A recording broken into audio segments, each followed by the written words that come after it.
Riots, destruction, and even murder continue across our nation. Black Lives Matter and other left-wing terrorist organizations attempt to earn legitimacy across the country as they take out their frustration and hatred against political monuments and statues. We are 1 week away from celebrating the 244th year of our nation's independence, and as we embark on the most important national holiday in our democracy, I have a special treat for our listeners. My friend and fellow patriot Clayton Huffman will join me on the air as we break down the lies, the lunacy of the left, and how the race-baiting, anti-white, anti-conservative, and often anti-Christian values are on the verge of sabotaging our nation's most perfect experiment, that is, our freedom. As Americans are sitting glued to their television sets, we notice the absolute stupidity of people within our country as they tear down and attempt to erase our nation's history. This ahead and much more today on the Closet Conservative Podcast. I'm your host, Eric Wright. Let's get started.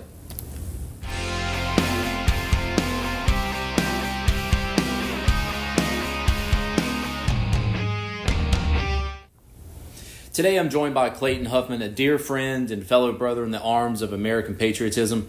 Clayton, it's a pleasure to have you here with me today. Thank you, Eric. I appreciate you inviting me on the air, man. Absolutely. You and I are here vacationing together off the coast of our home state of North Carolina. And during our stay, we've talked in great length about the current state of our nation. Over the last few months, we have seen just how ugly democracy can be, with our nation still attempting to climb out of the COVID-19 pandemic. And now we have the BLM movement and the utter destruction that has resulted at the hands of two-bit ignorant stains of American society. Clayton, you and I, like many across our country, have seen just how dumb Democrats in this nation have allowed themselves to become. And like so many across the United States for over the last 50 years, you now have watched as our nation's institutions of higher education have absolutely ruined original thought for millions in this country. No longer do students find themselves thrust into learning just what makes this country so great. The blood, the sweat, and the tears that our nation's founders put into this grand experiment we know as American democracy. Over the last 244 years, these United States have fought against tyranny, civil unrest and war, slavery, the rights of women, minorities, religion, and the unborn. And now as we approach our nation's birthday, being a young man currently thrown into the bowels of hell of higher education, I want our listeners out there to get a clear illustration of the hypocrisy, the hatred, and the bigotry spewed upon our nation's young people as they sit, force-fed, anti-American history from liberal teachers and professors within our nation's college and university systems. If you would, please take a few minutes and hone this in for me. And for those listening today, it's been over 20 years since I last sat in a college classroom. I know that things were terrible then, but have mushroomed into a proverbial cesspool since. So please tell me, listeners, just how bad is it out there? Well, you see, Eric, I'm just a young 20-year-old man, and what you find as you get older and as you go into these college settings, I was fortunate enough to grow around my family, grow around my friends and my faith, and I was fortunate enough to have people in my life that taught me about all this sacrifice that people made in order for me to be able to live in such a fantastic country. You got all these people outside just tearing down monuments and, speaking their mind in general. And in most countries, you can't even do that. But then I sit in a college classroom, and I'm not saying that my college is above all the other colleges, but even at my most, in a college class, which is around politics, business and law and politics, and the business core classes that would center towards politics more than any other, it's just, in history has just brought it down significantly. And it's like, oh yeah, we freed everybody. Oh yeah, we fought in the Revolutionary War, but that was great. Now let's move on to why that is terrible. And let's just move on to Trump is bad. And it's one of those things where you don't tell me why he's bad. You tell me he's bad. And then you decide that you're going to be like, okay, I had this business law teacher. She straight up told me what the curriculum she needed to tell me. But then she would say, now the Trump administration, or she would just start it out like the Trump administration. I remember wearing a Trump hat, and she looked right at me, too, when she was saying that. I'm like, you're not going to change my opinion, woman. But she would always look right at me or right towards anybody wearing something of that, which is very rare. And she'd be like, now that's wrong, blah, blah, blah, blah, blah. And I'm like, you literally just told me that what they're doing is right, but you're saying they did it wrong. Right. And the point being is, not just Trump, Clinton, doesn't matter who you support, nobody came looking for you as a lawyer. Right. Why in the world are you trying to change my opinion on that? You need to just tell me my curriculum and let me get out of there, okay? Yeah. And it didn't matter if it was that class, if it was a PE class, for goodness sake. I had someone talking about, the whole math system going on, like the online learning, of course, but the math system, and talking about how, now if, President Trump had actually been listening, then maybe we not. Who cares? He can't predict the future. Right. Nobody can. Only Jesus Christ can do that. Right. So why are you placing this man on a pedestal and then saying, hey, look at this guy. Look what he's doing wrong in a nature, in an environment in which he cannot control. He can't control the weather. He can't control the fact of this pandemic. I'm sure if that man could snap his fingers right now and that pandemic would be gone, he would do it in a heartbeat. Absolutely. Me personally, he is getting so much gray hairs, and I don't think that Biden and Clinton, they would not have the strength to do it like this, because our economy it's better than it almost had ever been. Right.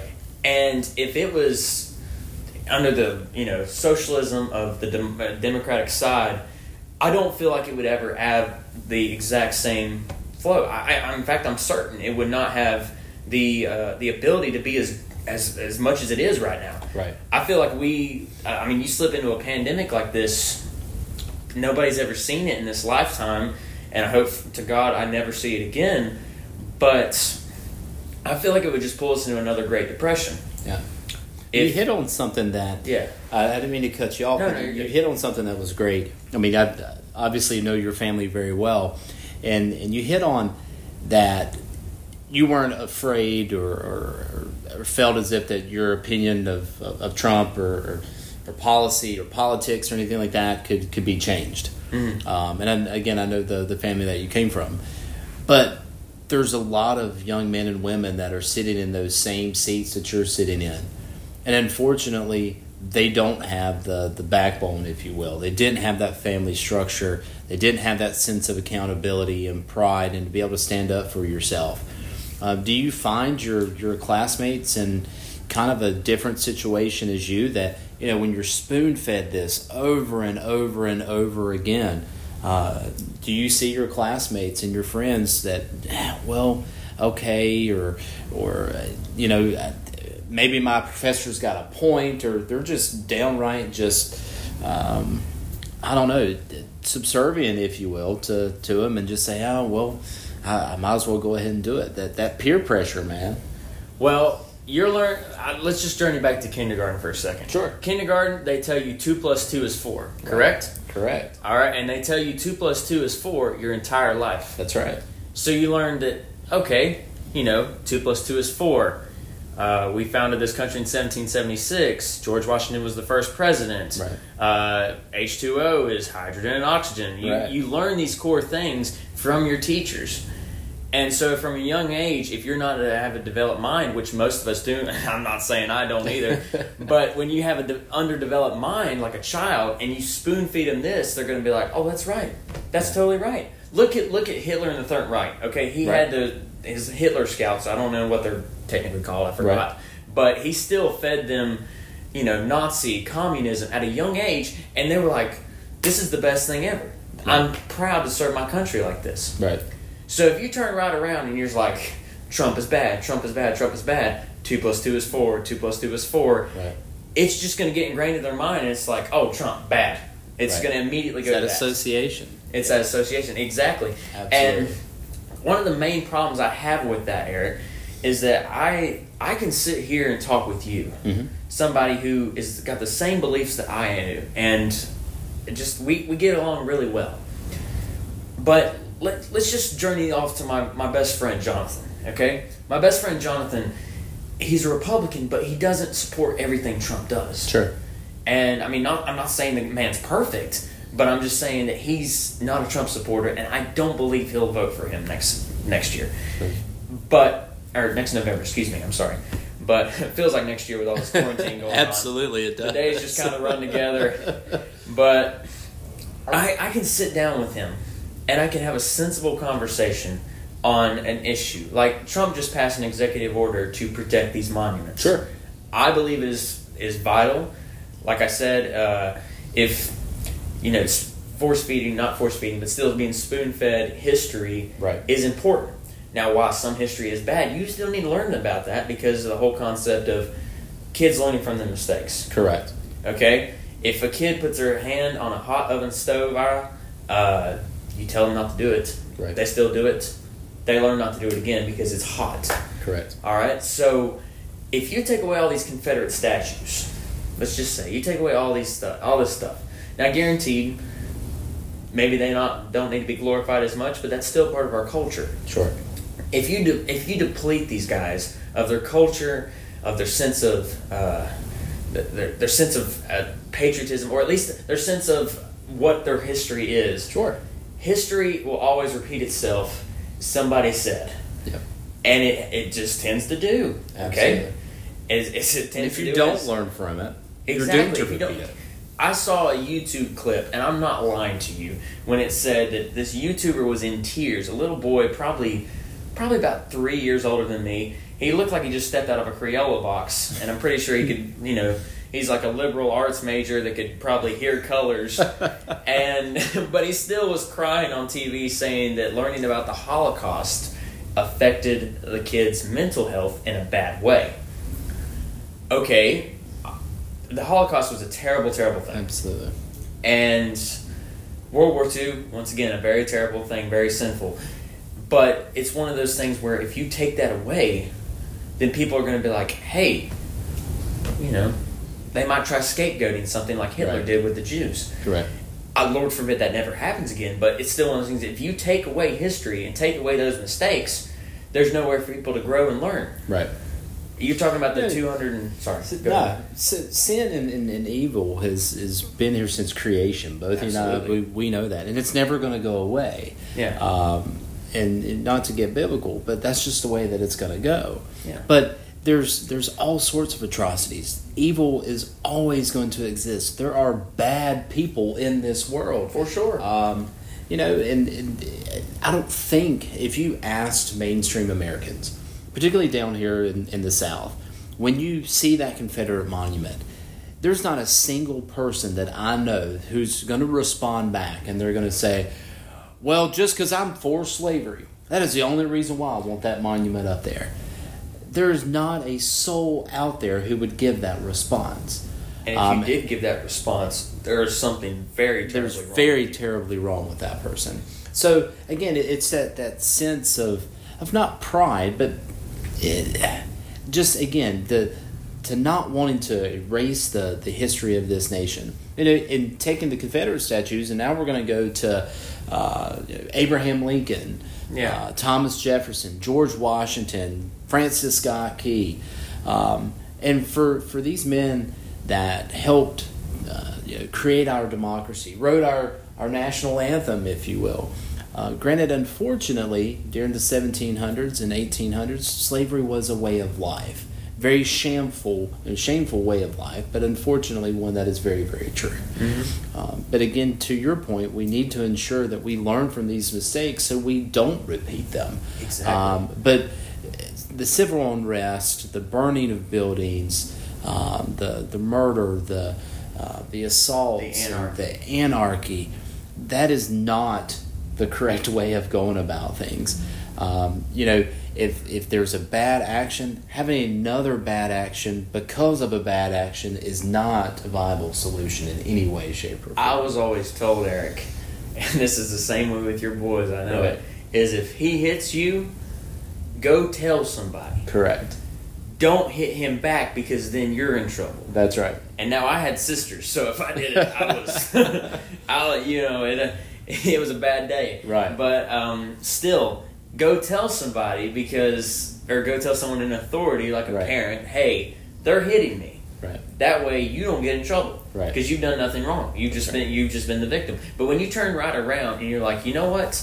I'm going to respond with an eye for an eye thing. Right. And then you start burning down these buildings, killing innocent Americans. Right. That just doesn't justify. That makes you look even worse.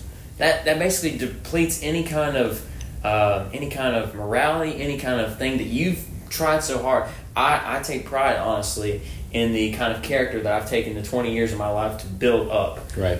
But anything that if I were to go do this nonsense, anything that I had done my entire life would just go out the window. Absolutely. Especially in the mass media age where there's cameras everywhere. And I was sharing with your dad today, and he and I were discussing the death of George Floyd. Mm-hmm.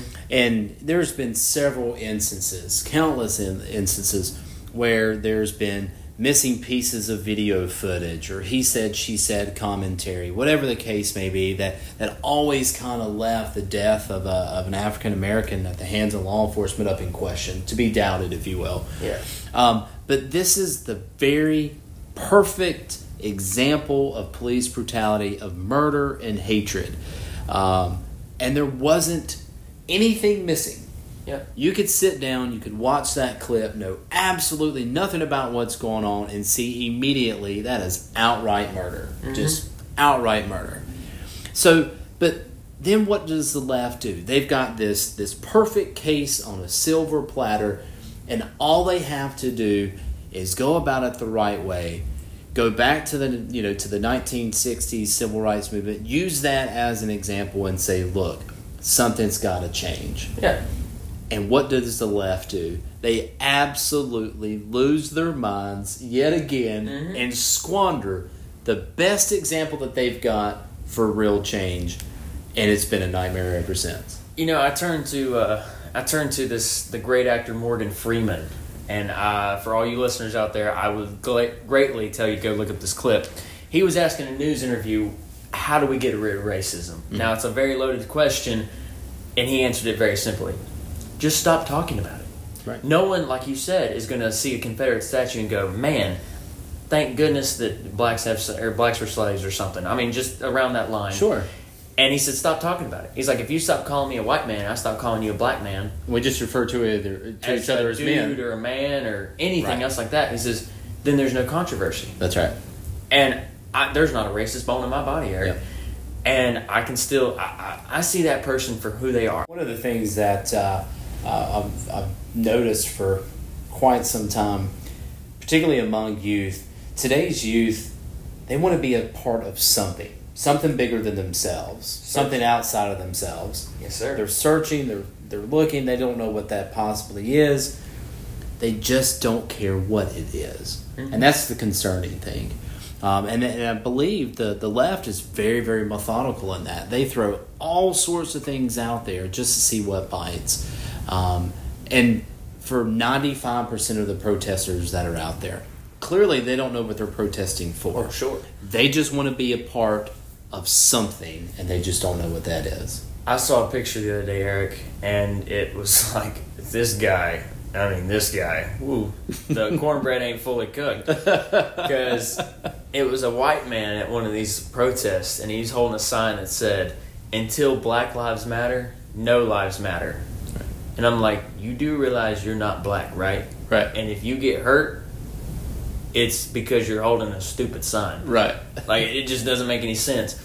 Like I said, black lives do matter, all lives do matter, but it's one of those things where when you take that concept and push it into such an extreme, and where people are literally murdering other individuals for the even remote conception that they might be racist, that's ridiculous. Right. Absolutely ridiculous, Eric.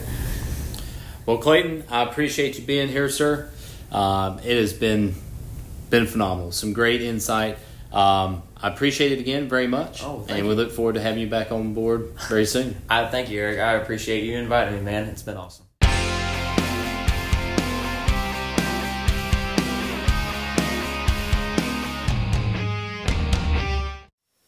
If you enjoyed this episode, Be sure to subscribe to our podcast.